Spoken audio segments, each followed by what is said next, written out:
What's up, sports fans? Ryan here with the DFS 5-pack. Hopefully everybody had a lovely Monday. We had preseason basketball. We had multiple playoff games.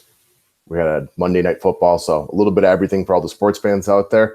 Not as much today. Football's done. Only a couple games of preseason basketball and only one baseball game. But let's check out the baseball game and see what our thoughts are on the showdown for today. Congrats also to the Dodgers and the Astros fans for advancing in the playoffs. We will see you in a couple days, Dodgers fans. All right, so we got Yankees at Red Sox, possibly the greatest rivalry in sports, or right up there. Should be enticing. Game 4, Yankees down 2-1, Red Sox leading after a monster performance last night. What do we expect on this one tonight? I guess if you happen to be coming across this channel for the first time and you're new to the showdown mode, couple of things of note. It's okay to leave money on the table, especially in GPPs. Just because player A, say Judge or Stanton or Betts is more expensive doesn't necessarily mean they outscore an Andahar, Torres. Look at Brock Holt last night, for example. And sometimes that can be a good thing to do within the GPP format. I personally stick mostly to cash games here, so I don't leave a lot of money on the table. But if I wanted to differentiate myself, that's a good thing to remember. It's smart usually to look at one, sometimes two relief pitchers, especially in the playoffs. It's entirely possible some of the relief pitchers outscored the starting pitchers tonight, and it gives you all the cap space you could be looking for. And kind of like regular baseball, the guys at the top of the batting order are generally going to be your better plays, especially for cash games. But we'll get into this a little bit more as you work your way down to the bottom of the order. When people can only choose 6 different players, those guys have much lower ownership. And even though the smart money isn't on a guy at the bottom of the order to outscore somebody at the top of the order, it's another good way to differentiate yourself within the GPP mode. All right. If anyone happens to be coming across this channel for the first time, we always appreciate the thumbs up from the longtime listeners, or anybody that happens to be new. Do what the Hoff would do and give the thumbs up. If you want more info, NBA is a week away. If you want to sign up to be a member, we'd love to have you. And if you're just coming across the channel for the first time, guys, that red button that press subscribe will help you get more videos. We talk a lot of baseball, basketball, and football. Now, where are we looking tonight? If you watched the show yesterday, Matt and I talked about potentially taking a look at like a Dellin Betances from a relief pitching standpoint as a way, because we didn't think most of the starters would get a lot of points yesterday. And for the most part, we were right. Dallas Keuchel, he didn't do much in the way of big points. Clevenger was, but, he was another low-owned guy. Same thing goes like Alex Wood. He was okay, but he wasn't very good. There just wasn't a lot of good out of the starters. Now, this didn't work out last night because of the potential downfall of the game being a blowout, and it was a blowout. But tonight's a must-win for the Yankees. Unless there is a major run discrepancy like last night, you can expect that Dellin Betances will find a way into the game this evening as one of their top relief pitchers. CC won't go 9 or 8 or even 7 innings. Like 6 is a good best-case scenario for CC if he pitches his brains out tonight. So there's going to be plenty of time for the relief pitchers to come in. And again, you can't plan around a 5+ run discrepancy. So even if the Yanks are down 5-1, heading into the 5th inning, for example, they're going to play it all out in the field tonight. They got the day off tomorrow. So any kind of close game or anything that isn't a major blowout, you can expect to see the Yankees' best relief pitchers. Betances has been regularly going 2 innings so far in this one, so that gives him a little more upside than the other pitchers out there. He does have strikeout upside. He's a good pitcher, too. Like, this isn't just, picking any guy off the relief squad. This guy is a dominant reliever, and he's cheap. So this will allow you to pay up for a starting pitcher if you want it, to get, some of the elite bats in this one, a la Betts, Stanton, Judge, guys like that. It just makes a lot of sense. And he could easily outscore half the hitters going tonight, if not more of them. He could outscore the starters tonight. It's not that crazy to think of. So Betances is the guy I'm looking at from a relief pitcher standpoint. I don't think you're insane to like 2 of them, but this is the guy that I feel most comfortable with. Next up, Rick Porcello of the Boston Red Sox. I just bringing him up to say that I'm about 90% sure I will be skipping him and not using him. You got to evaluate these showdowns all on a kind of an individual basis, and often I usually double up on the pitchers if they're decent pitchers because they're just a nice floor most of the time. I'm not really into Porcello tonight personally. The Yanks are in desperation mode. I do expect the best of the New York Yankees tonight.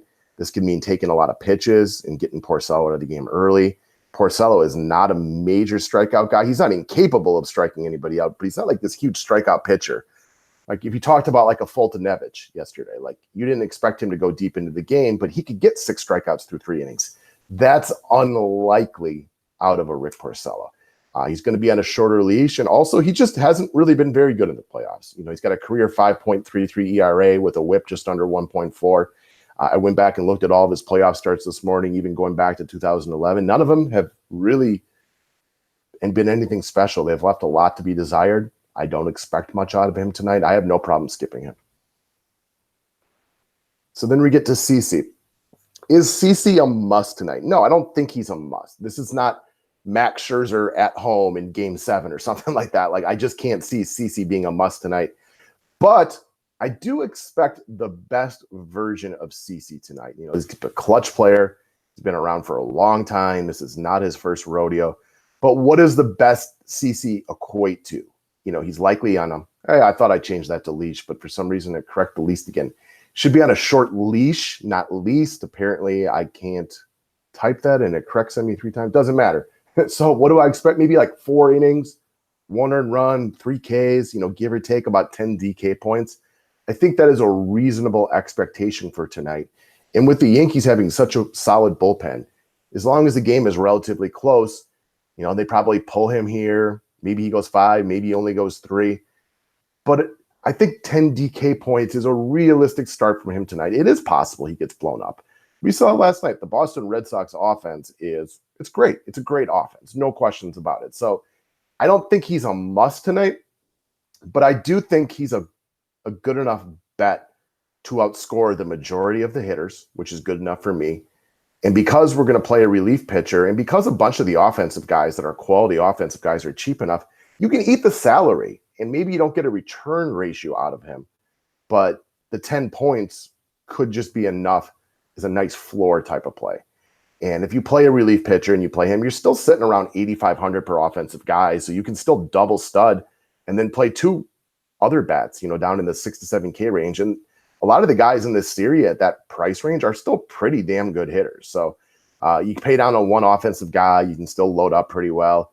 You know, I don't think it's like a quote unquote safe play, but it's not safe for Mookie Betts or Aaron Judge or anybody like that to give you a big night either. So I think it's a decent bet. I don't think he's a must. If you think the bats go off tonight, I don't think you need to play CC, but that's about my expectations on him tonight.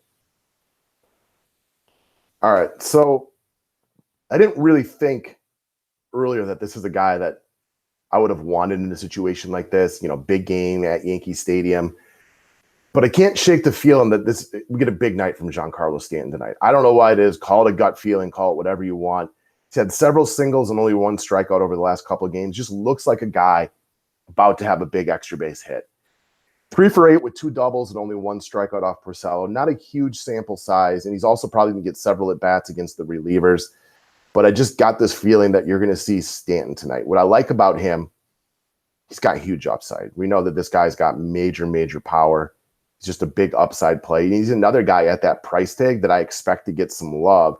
And if you don't play him, there are several guys out there, Stanton, Judge, JD, Betts, that could ruin your night by not owning them. Stanton's one of those guys because every time he walks out there, he has double dong upside. So I am looking at Stanton tonight. I don't know if I would call him a must, but I like having him on my squad this evening. And there are, like you said, there's 4 really, really good, huge upside plays in this one. And Stanton, Judge, you know, Betts and JD, you know, every time they walk out there, it's hard to ignore them. And it is tough to start all of them. So I mean, that is a case for skipping a CC to make sure you do get all the big bats tonight. But Stanton is a guy that I'm pretty confident will be on my roster tonight. All right, next up. As far as the studs go from Boston, you're given the opportunity to take a look at Mookie Betts or JD Martinez. I have Mookie Betts as my top big money bet for Boston. Because I do expect CC to pitch several innings, I wanted to go back and look at the track records of Mookie Betts and JD Martinez off of CC. JD and Betts have been, you know, relatively equally effective throughout this series. We know how great both of these players are, but I'm looking at trying to get Betts over JD tonight. And of course, it's obviously an okay move to play both of them, especially if you think Boston continues the hot offense. You know, he's easily affordable once you pay down for that relief pitching, and he's been really good off of CC in his career. 12 of 28, 3 doubles, 6 walks to only 3 Ks. I also love the fact he has 4 stolen bases off of CC. So he knows the move well enough to take off. That gives him another way for some upside. I mean, a walk and a steal, and you're already at 7 DK points, which is a nice thing. He got his playoff rust off last night a little bit with 2 singles and a walk. It's another guy who seems like he's geared up for an extra base hit tonight. It's a big upside play. I mean, Mookie Betts' upside in any given slate is not matched by anybody. Well, it's matched by other players, but he's up there with anybody in the game as far as potential upside on a given day. And I think it's okay to use him and CC because we're not playing CC for the dominant 9 innings complete game start. We're playing him as kind of a safer floor guy, or what we hope to be a safer floor guy. All right, so we talked early in the day about if you're looking for a GPP guy to check out the bottom of the order sometimes. And I do think Brett Gardner is a guy that if I were to play some GPPs tonight, I would have some interest in. So he is a bottom of the order hitter. Very unlikely to be high owned, especially when you got guys in the middle order like a Gary Sanchez, for example, who's just got more potential pop in his bat and probably seems like a more desirable play. But this is a wily and experienced veteran. He's still got enough pop in his bat. He can still steal bases. Hit a long foul ball last night, so you know what he's capable of. He's got a great eye at the plate, so a couple of walks give you a nice floor. Relatively clutch player.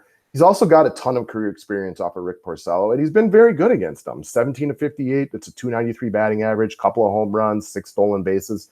So it's another guy that you can see in the right moment, you know, taking a walk later in the game, stealing second, and then waiting for the top of the order to drive him in. He's a guy I expect to have lower ownership tonight. So we've seen Brett Gardner with some big games in the past in key situations. And this is, like I said, it's a little bit of a gut feeling. It's definitely GPP preferable and not somebody that I'm looking to, stack into a 1 cash lineup or anything like that. But it's a guy that I like taking a look at in the GPP mold tonight. So that's what I got for this one, guys. I'm not doubling up on pitchers. I don't expect, either of these starters to have a great game. Like I said, I think CC is my preference tonight, but I don't think of either of them as a must. And if you play CC and play 1 relief pitcher, you can get 2 or 3 really, really good bats and then pay down for, somebody else out there. I mean, you can do 3 elite bats and 2 relief pitchers is not a crazy way to go either. So multiple ways you guys can attack this one. We will see how this series breaks out. I got a feeling we're going to 5 games in Boston. One of the greatest rivalries in sports. Be fun to watch a game 5 in Boston and see what happens. Obviously, no guarantee that's what's going to happen, but it would be exciting to watch that, especially with the other series not being overly competitive through 5. Astros with the sweep, Brewers with the sweep, Dodgers win 3-1. So it'd be nice to see a really, really good playoff series just from a fan perspective. So anyways, guys, thanks for watching today. Hit that red button that says subscribe if you're new to the station. Outside of that, enjoy your sports tonight, and I'll see you guys a little bit later.